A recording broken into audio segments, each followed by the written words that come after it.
Madame, Monsieur, bonjour, chers amis étudiants, bienvenue à cette 9e édition du Forum des étudiants en journalisme de l'ISTC FEJ. Nous sommes très heureux d'être sur ce plateau pour cette entrevue, Amina Meïté et moi, pour interviewer Monsieur Bruno Massy. Monsieur Bruno Massy, qui est le responsable pédagogique de l'Institut national de l'audiovisuel de Paris, en abrégé INA. Avec lui, nous allons nous appesantir essentiellement sur le métier de journaliste et reporter d'image. Bonjour Monsieur Bruno Massy. Bonjour. Alors, d'emblée, nous entendons ce terme-là de plus en plus maintenant, JRI. Pouvez-vous nous dire concrètement qui est le JRI? Le JRI, donc c'est comme vous l'avez dit, un journaliste reporter d'image qui est en capacité de partir faire un reportage, de raconter une histoire, de tourner et de monter son sujet. En gros, c'est un journaliste qui est en capacité de maîtriser, de faire toute la chaîne de production, de l'écriture jusqu'au montage d'un sujet d'actualité. Et Monsieur Massy, dites-nous, combien ça peut coûter à un journaliste de se faire former JRI? Euh, alors, nous, la formation qu'on propose à l'INA, donc à Paris, je crois qu'elle est à 13 ou 14 000 euros, je crois. Elle dure 100 jours avec 20 jours de stage. C'est une formation de haut niveau. En tout cas, on essaie d'avoir un niveau euh, assez élevé dans les enseignements qu'on propose à nos stagiaires. On fait généralement une session par an avec une dizaine de stagiaires. Là, ça fait 10 ans maintenant qu'on l'a fait. Donc, on a certifié une centaine de journalistes qui travaillent pour la plupart aujourd'hui dans les grandes chaînes nationales en France. Donc, c'est une formation qui est effectivement qui a un coût assez important, mais en même temps qui permet aussi à un journaliste d'être très qualifié, rédacteur, tournage, montage, donc d'avoir les compétences complètes pour réaliser un sujet d'actualité de A à Z. Un journaliste donc très qualifié, comme vous le dites, ça demande du temps et beaucoup de préparation. Quelles sont les différentes étapes donc qu'il faut pour pouvoir aboutir à un résultat satisfaisant? Alors, il y a un certain nombre d'étapes qu'il faut respecter dans l'écriture et dans la réalisation d'un sujet d'actualité. D'abord, il faut trouver le sujet. Ça, c'est quand même être en prise avec l'actualité de son pays, de sa région, et, creuser euh, les informations qu'on peut avoir. Donc, il y a déjà trouvé un sujet, une histoire à raconter.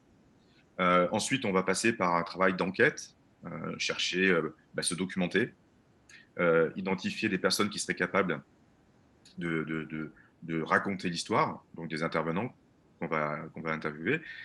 L'étape essentielle, ça va être l'écriture d'un synopsis, c'est-à-dire qu'on va rédiger ce que le sujet va raconter.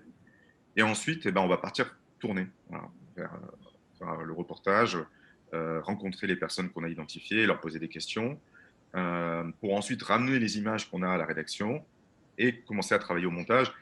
Le montage avec, bien sûr, l'écriture du commentaire, de la voix. Donc, il y a toutes ces étapes-là qui sont importantes. Et en plus, puisque nous, donc l'exception, c'est JRI Média Global, l'idée, c'est que les journalistes qu'on forme soient autonomes dans un environnement à 360. C'est-à-dire, ils sont en capacité de travailler aussi bien pour la télévision que pour un site Internet. Ils sont en capacité de promouvoir leur sujet sur les réseaux sociaux. C'est-à-dire que voilà, c'est pas simplement pour travailler pour la télé, ils peuvent travailler pour tous les médias différents, que ce soit pour l'antenne ou pour le web. La triqualification va nous emmener à un cumul de postes. Il y a à la fois rédacteur, reporter et monteur. Est-ce que finalement, ce n'est pas un inconvénient pour le monde de l'audiovisuel? Elle est très pertinente, votre question, hein. Parce que quelque part, les journalistes ne se mettent pas une balle dans le pied en étant très qualifiés et donc du coup en réduisant les postes. Nous, à l'INA, on essaie de le voir un peu différemment. C'est-à-dire que dans les faits, dans les chaînes, effectivement, c'est pas si fréquent que les JRI fassent tout. Souvent, un JRI reste à la caméra, il va travailler avec une rédactrice ou un rédacteur, et le montage reste quand même un travail fait par des monteurs professionnels, mais qui ne font que ça. Donc, ce qui nous semble important dans la tricompétence, c'est de permettre aux journalistes de tout maîtriser pour avoir une lecture très précise de leur travail dès le début. Parce que quand on sait monter, ben, on sait les images dont on va avoir besoin, donc on tourne mieux. Quand on sait tourner, ben, on écrit différemment son sujet, parce qu'on va penser d'abord visuel, parce qu'on va savoir les images dont on va avoir besoin. Donc voilà, donc effectivement, euh, la tricompétence, elle est surtout utile d'un point de vue pédagogique. Après, et je vais dans votre sens, hein, c'est que voilà, tous les médias aujourd'hui dans le monde traversent une crise qui est assez importante. Il y a de moins en moins d'argent dans les médias. Euh, donc effectivement, le JRI, il est né dans les années 90 avec les nouvelles caméras. Quand on a sorti la Betacam avec ces caméras qu'on pouvait porter à l'épaule, il n'y avait plus de magnétoscope à côté. Ben voilà, on a formé des JRI qui étaient capables de partir seuls. Aujourd'hui, dans un contexte économique qui est difficile, c'est bien aussi d'avoir des journalistes qui peuvent faire un peu tout. Alors, au vu de ce que vous venez de dire, embrasser la carrière de journaliste reporter d'image aujourd'hui est un avantage pour les médias locaux comme internationaux. C'est bien cela? Tout à fait, c'est exactement ça. On va dire, pour un journaliste, c'est mettre toutes les armes de son côté. C'est que en devenant JRI, on sait maîtriser les outils, on sait maîtriser l'écriture, le tournage, le montage. Donc on va dire qu'on a plusieurs cordes à son arc. Voilà, ça, c'est vraiment pour nous déterminant, c'est d'arriver à monter des formations qui vont permettre aux journalistes d'être euh, employables très vite. C'est-à-dire ils sont professionnels. Voilà. Alors, parlant de professionnels, quels sont les autres caps à pouvoir voilà, atteindre pour le JRI en termes d'évolution professionnelle? Alors, il y a plusieurs cas de figure, hein. Ce qu'on rencontre le plus souvent, c'est que les JRI sont indépendants. Donc, ils vont travailler, vont proposer des piges à différentes chaînes. Certains sont euh, embauchés dans des rédactions euh, en tant que JRI. Nous, en France, beaucoup de nos stagiaires ont intégré les plannings de France 3, par exemple, donc dans les régions. Parce que voilà, il y a un lien historique entre l'INA et les opérateurs de l'audiovisuel public. Donc ça, c'est la première étape, soit de l'indépendance, soit de rentrer dans une rédaction. Ce qui joue aussi ensuite, et pour répondre plus précisément à votre question, c'est que souvent, le JRI va aussi développer une pratique d'auteur. C'est-à-dire qu'à terme, il va aller aussi vers du documentaire, vers des films plus personnels, vers du reportage, voire du grand reportage. Donc, voilà, c'est ces différentes temporalités qu'un journaliste reporter d'image peut rencontrer dans sa vie professionnelle. On va parler à présent de l'Afrique qui est aujourd'hui euh, beaucoup courtisée par des médias, les médias internationaux notamment. Est-ce que vous pensez que ce métier de journaliste, reporter d'image-là, en termes de contenu, que l'Afrique est un morceau à prendre? Complètement, parce que il y a un nombre incroyable d'histoires à raconter, euh, autant que de pays très différents d'ailleurs, hein. L'Afrique, c'est un continent, hein, donc euh, ce qui est important aujourd'hui, et là où quelque chose qui est vraiment pour le coup en train d'évoluer, c'est que pendant très longtemps, vous voyez, on a envoyé des JRI, par exemple des JRI européens en Afrique pour faire du documentaire ou du reportage. Aujourd'hui, je crois que le temps est venu de renforcer la présence des journalistes locaux. C'est-à-dire que voilà, il n'y a plus aujourd'hui de raison d'envoyer un journaliste français, un JRI, pour faire un sujet, mais s'appuyer sur les compétences locales qui sont très bonnes. Et l'ISTC en est un bon exemple.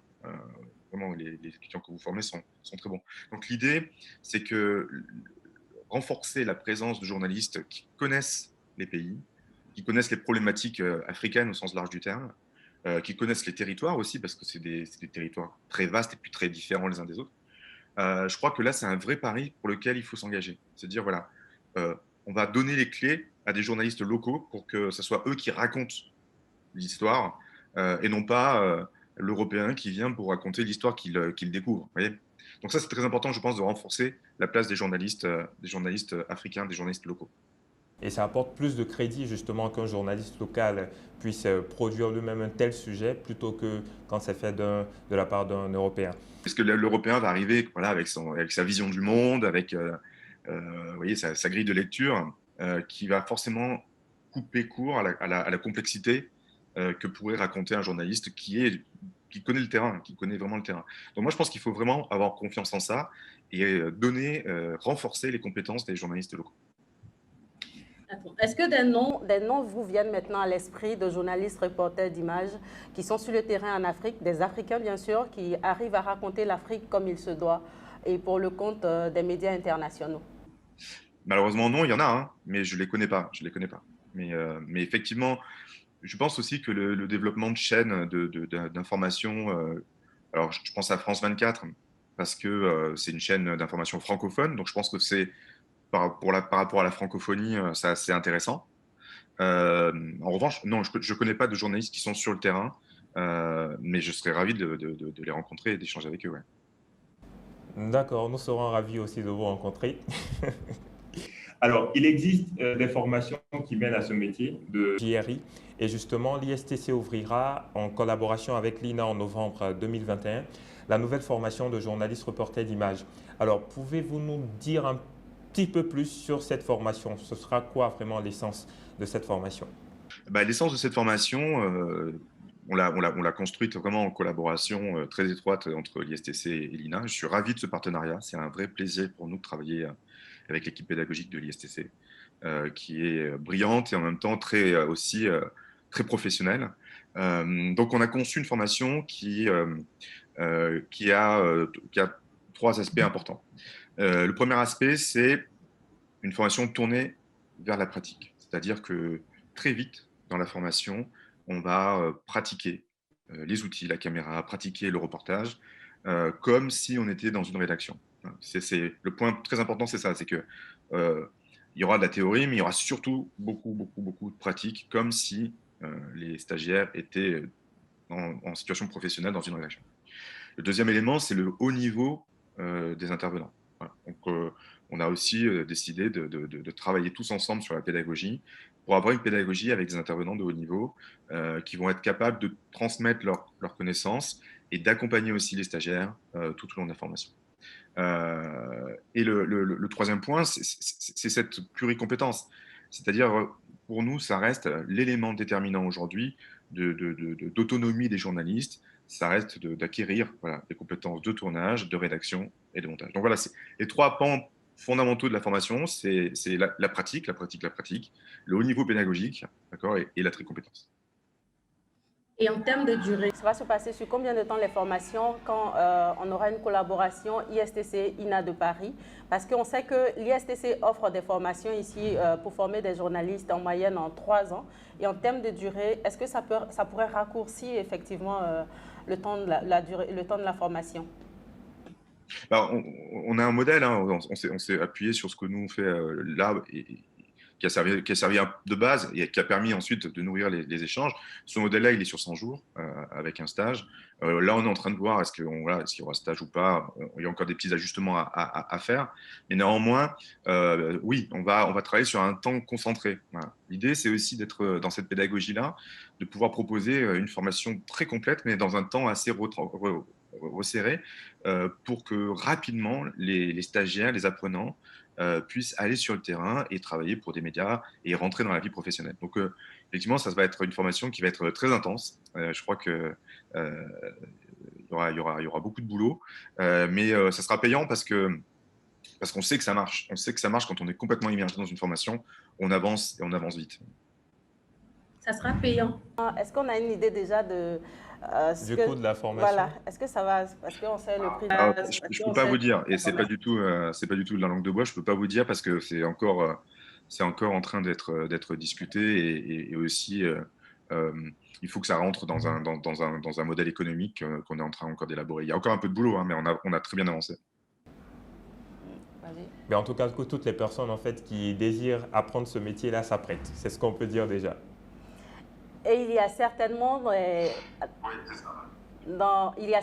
la salle aujourd'hui des personnes, des jeunes qui ont envie d'embrasser cette carrière de journaliste-là. Est-ce que vous avez des encouragements pour eux? Oui, oui, complètement. J'ai envie de leur dire foncez, allez-y. Allez-y, c'est un métier formidable. C'est un métier formidable parce que on va au contact des personnes, on rencontre des gens formidables, on va sur le terrain. Le JRI, c'est la cheville ouvrière d'un média aujourd'hui. C'est la cheville ouvrière d'un média télé qui est aussi en ligne. Donc, je voudrais dire, oui, allez-y, foncez, foncez, foncez. Et finalement, la gratification d'un journaliste. À votre avis, ça va se situer à quel niveau? Est-ce que c'est financier ou bien c'est juste de savoir que oui, j'ai eu à raconter telle histoire, j'ai eu à accomplir telle mission? Bah, c'est important de gagner sa vie, hein. C'est un métier, donc c'est important de gagner sa vie parce que sinon, si on ne peut pas vivre de son métier, c'est compliqué et puis ça génère de la frustration. Donc c'est important de vivre de son métier. Donc la donnée financière, elle est importante et les JRI sont plutôt bien rémunérés. En revanche, la chose qui, à mon sens, en termes de sens concret, la chose qui est très importante à mes yeux, c'est que c'est un métier où on apprend tous les jours. C'est-à-dire qu'en fait, pendant tous les jours, on va apprendre des choses nouvelles tout le temps. On va découvrir des choses tout le temps. On va rencontrer des nouvelles personnes tout le temps. Et ça, je crois que c'est assez formidable. Il y a peu de métiers qui proposent, qui permettent d'apprendre tout au long de sa vie, de rencontrer des gens très différents les uns des autres, de se cultiver, d'ouvrir son champ de vision. Et ça, je trouve ça assez formidable.